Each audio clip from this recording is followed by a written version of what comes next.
Hello everyone, मैं जोनी सिरसवाल, कुरुक्षेत्र भूमि news में आप सबका हार्दिक स्वागत है। आज हमारी टीम पहुंची है डिस्ट्रिक्ट रोहतक के गांव घिरोड़ में, जहां के मौजूदा सरपंच श्री ओम प्रकाश जी हैं। तो आइए हम इनसे जानकारी लेते हैं कि इन्होंने अपने कार्यकाल के दौरान अपने गांव में क्या क्या विकास कार्य कराए हैं। सर नमस्कार। मेरे सरपंच आने के बाद जी गांव की आने से पहले गांव की बहुत बुरी हालात थे। उस हालात को देख के मैंने सोचा अगर गांव मौका दे देता है तो मैं गांव में विकास के कार्य कराऊं और बच्चों के लिए अच्छी शिक्षा का प्रबंध करूं, महिलाओं के लिए उनको सुरक्षित, बेटियों को सुरक्षित रखने के लिए कैमरे वगैरह इस तरह की सुविधा करें और मरीजों के लिए अच्छे हॉस्पिटल और अच्छे डॉक्टरों का इंतजाम करें। ये मेन लक्ष्य था जी। तो सर हम जानना चाहते हैं आपके गांव की कुल पॉपुलेशन कितनी है? 11,000 के करीब है जी। और सर वोटिंग बैलेंस कितना है सर? 5900 या 6000 के करीब है जी। तो सर आपके गांव का कितना सहयोग आपको मिलता है? मेरे गांव का मेरे को 90% सहयोग मिलता है जी। आपके एरिया के जो विधायक है, हल्का के जो विधायक है, उनका नाम क्या सर? फिलहाल जो मौजूदा विधायक हैं जी वो हैं जी बलराज कुंडू जी। तो सर हम जानना चाहते हैं कि आपके गांव में गंदे पानी की क्या निकासी है सर? गंदे पानी की कोई खास निकासी नहीं है। गंदे पानी की तो जी 1-2 तालाब हैं उनमें चले जाता है और ना गलियों में खड़ा रहता है जी। उसका कोई निकालने का इंतजाम नहीं है।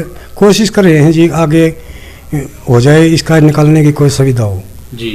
तो सर आपने कभी प्रयास किया कि गांव की जो निकासी है उसको सही किया जाए, ये जो गंदा पानी है इसको बाहर निकाला जाए गांव से और किसी यूज में उसको लिया जाए? मैंने बहुत कोशिश की है। गांव के आधे गंदे पानी को जी बाहर निकलवा दिया जी। जो गंदे नाले हैं उनके डलवा दिया। आधा गांव बचा हुआ है। मैं उसके लिए कोशिश कर रहा हूं, लेकिन अब कोशिश मेरी पूरी नहीं होती तो आगे वाला सरपंच या जो भी आएगा वो देख लेगा जी। सर आपके गांव में पीने के पानी की क्या फैसिलिटी है? पीने के पानी की हमारे गांव में जी बहुत ही कम फैसिलिटी थी, लेकिन प्राइवेट सुविधा बहुत अच्छी है। घर घर में पानी आ रहा है और सरकार की तरफ से भी मैंने बहुत अच्छी सुविधा करवाने के लिए कोशिश की है और एस्टीमेट भी बनवाए हैं। अगले 2021 तक हर घर में पीने का पानी सरकार की तरफ से सप्लाई हो सके। सर आपके गांव में कोई हॉस्पिटल वगैरह भी है? कोई सरकारी हॉस्पिटल? हाँ, सरकारी हॉस्पिटल है जी। उसकी हालात बहुत जर्जर है।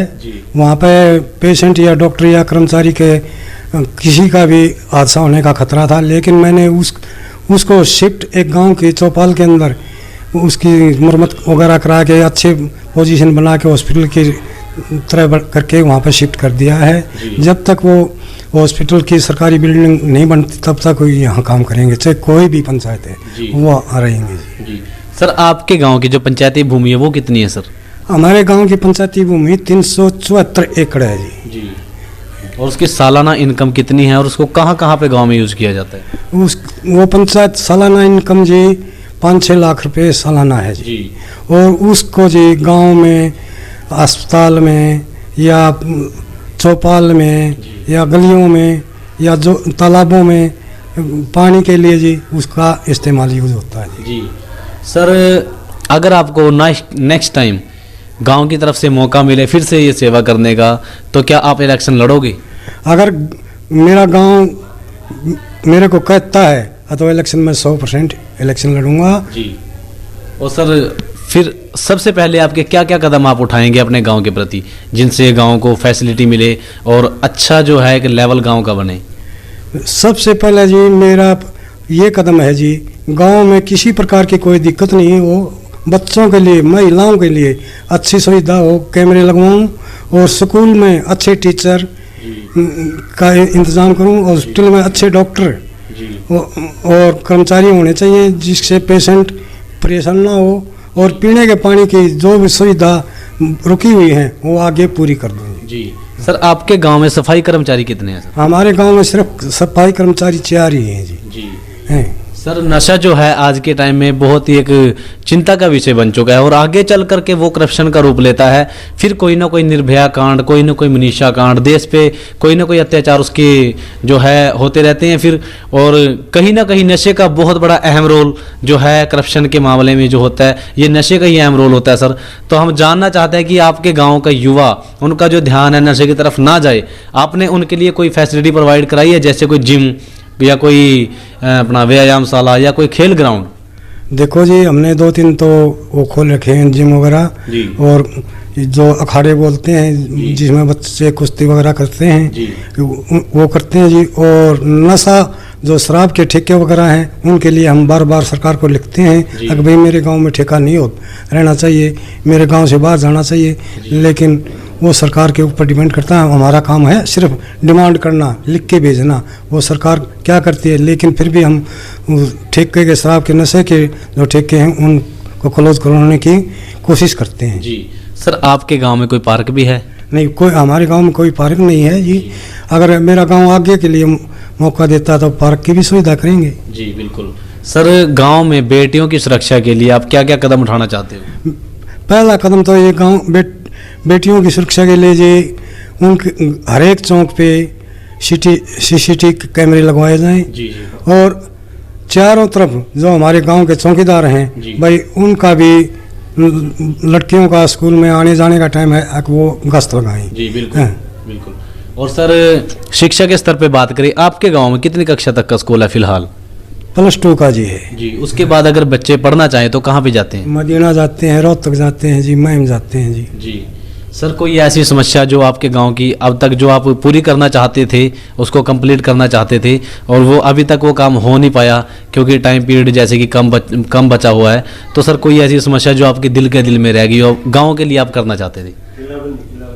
एक तो मेरे गाँव में किलाबंदी नहीं हुई है जी, उसके लिए मैंने पूरा जोर लगाया जी। कोशिश कर रहा हूँ, आज भी गया था, लेकिन किलाबंदी देखो सरकार करवाती है या नहीं करवाती। सबसे मेन अगर भाई किलाबंदी हो जाती है तो मेरे गांव की सारी सुविधाएं ठीक हो जाती हैं। और रास्ते नहीं है मेरे गांव में, किलाबंदी होने के कारण खेतों में गांव के रास्ते अच्छी तरह ठीक हो जाते हैं। और आगे के लिए मेरा ये प्लान है, अगर आगे मौका देता है गांव तो जो गलियां रुकी हुई हैं उन गलियों को भी पूरा कराऊंगा और बच्चों के लिए भी ठीक सुविधा का इंतजाम करूंगा। किसी प्रकार पानी की जो अधूरी योजना रह गई है उसको भी पूरा करूंगा जी। तो सर आज आप हमारे चैनल के माध्यम से क्या संदेश अपने देशवासियों को, हमारे दर्शकों को देना चाहेंगे कि कैसे हम देश की बेटी को, जो कहते हैं ना कि बेटी सबकी साझी होती है, तो सर कैसे हम अपनी बेटियों को मजबूत कर सकते हैं, बना सकते हैं, उनको मजबूत बना सकते हैं, उनकी सुरक्षा के लिए आप क्या संदेश अपने हमारे दर्शकों को और अपने देशवासियों को देना चाहेंगे? देखो जी, गांव होने के नाते जी गांव में जो बेटी की सुरक्षा सरपंच और पंचायत के और गांव का अधिकार है, उसके लिए मैंने आपको पहले भी कह चुका हूँ जी, हर एक चौक पे हर एक गली में सीसीटीवी कैमरे लगवाए जाएं। और मेरे गांव के जो 2-3 या चौकीदार हैं भाई, बेटी आती जाती है उस टाइम पर समय पर वो वहाँ पर गश्त लगाएं, अगर उनको रास्ते में आते जाते कोई दिक्कत ना हो। अगर इस प्रकार की फिर भी कोई हरकत होती है तो चौकीदार उसके खिलाफ कार्रवाई करेगा जी। तो ये थे हमारे साथ डिस्ट्रिक्ट रोहतक के गांव गिरोड से मौजूदा सरपंच श्री ओम प्रकाश जी। तो बने रहिए कुरुक्षेत्र भूमि न्यूज के साथ। मैं यानी जोनी सिरसवाल, फिर मुलाकात होगी। जय हिंद, जय भारत।